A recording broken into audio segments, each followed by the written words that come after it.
I have so much love for Los Angeles. Since moving here years ago, the people, the nature, and the beauty of this city have profoundly shaped my perspective on life.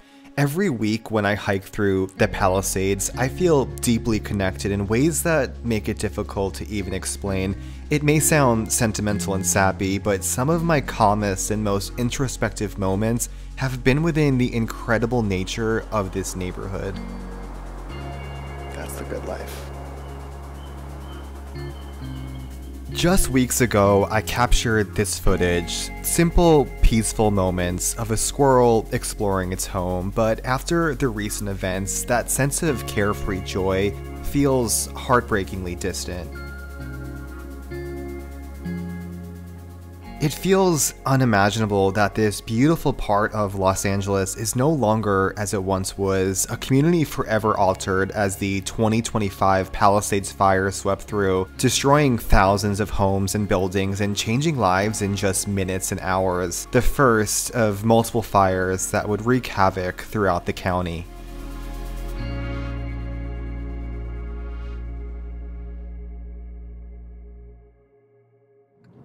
Oh my god, that is smoke.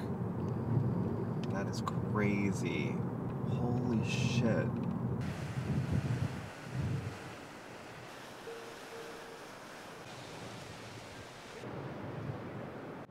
I don't even think the camera can do this justice, just how cryptic and apocalyptic it looks.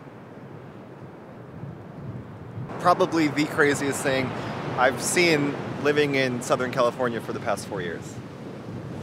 And that is just wild to me that the fire has come this close to Santa Monica and the ocean. Okay, wow, I can actually see the wildfire from a very far and safe distance. That's crazy. Look at all the smoke. It's just, the whole coast is engulfed. So insane. Unfortunately, there's only so much the fire department can do with winds gusting up to 100 miles per hour tonight. And just an hour after filming this, the Eaton fire began, rapidly expanding to over 1,000 acres by midnight around the Pasadena area. By the next morning, I turned on the news and was just in disbelief. It's devastating to see that it's down to the ground. As this smoke parts, we're seeing that everything is gone.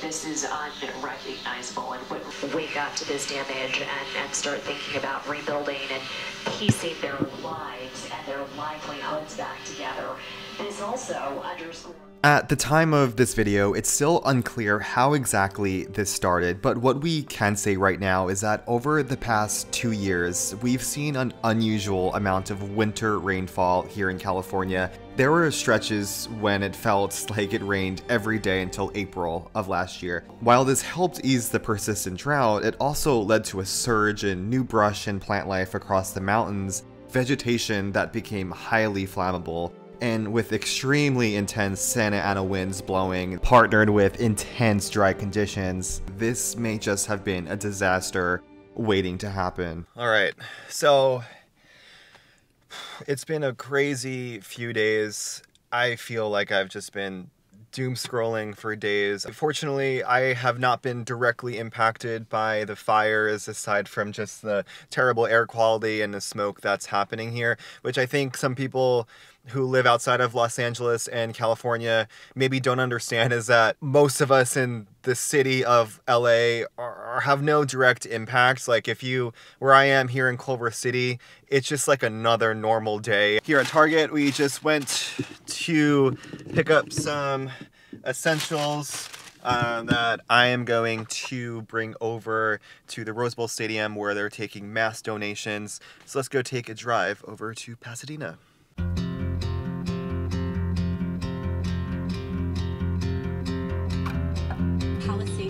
So, looks like lots of people have the same idea here. Things like dog food, paper towels, The Rose Bowl turned into a donation site, and they started to get so many donations that they moved it to a parking lot nearby. And then that parking lot started getting too many, so they moved it to a second parking lot, which is what you're seeing now. I mean, so many people showed up to donate and help organize. And this is basically just day one of the donations and volunteer work.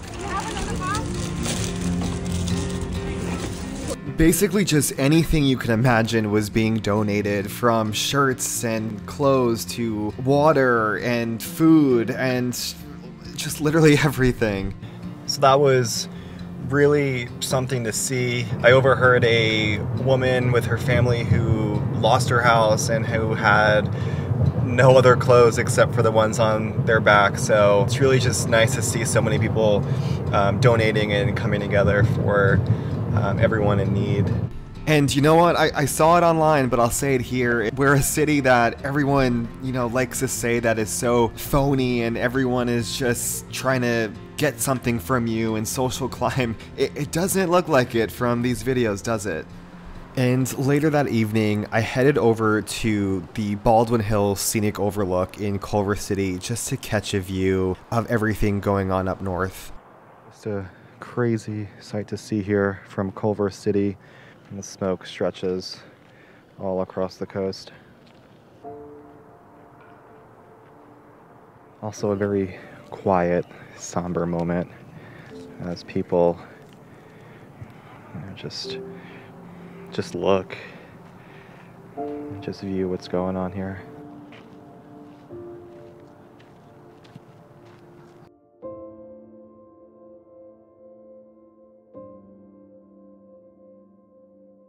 And another sunset here on January 10th.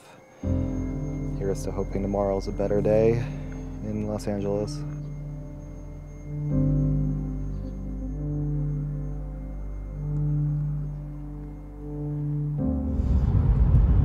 So here in the 405 North, Montevideo Canyon and the Brentwood area under threat.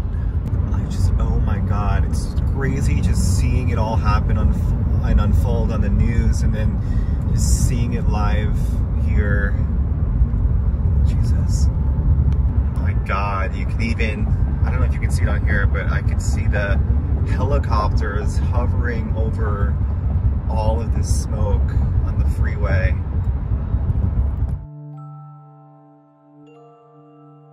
Okay, today is Tuesday, January 14th, and we're headed over to the Dream Center, which is this huge donation site. Anyone can go volunteer. All you gotta do is show up in person. So we're gonna go spend some hours helping out.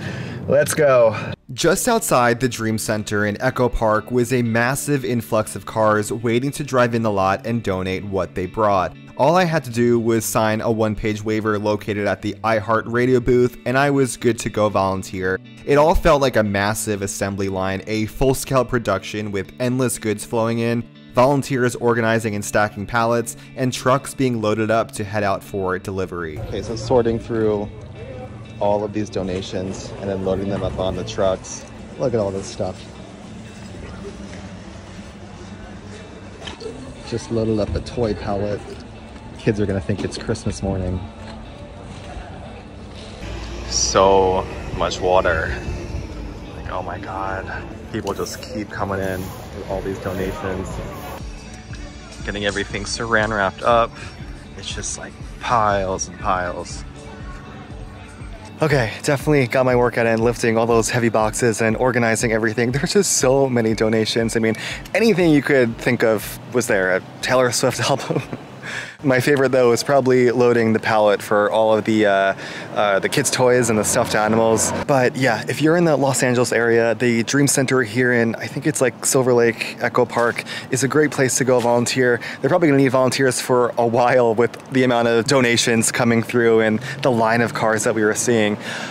It's crazy, but anyway, just do it.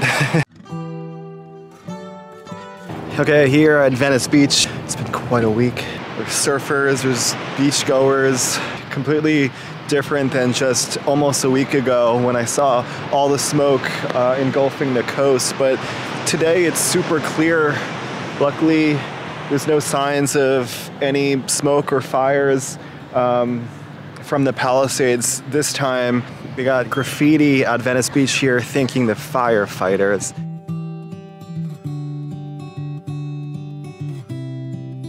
I may not have lived in the hardest hit areas or lost anything tangible in the fires, but what I did lose, at least for the foreseeable future, are some of the places that make living in Los Angeles feel like home. What I did gain, however, is the understanding that this city is resilient, strong, and will always come together when faced with devastation. And now it all feels clearer. Los Angeles, Spanish for the angels. It's not just a name, it's a reminder that this city is full of just that.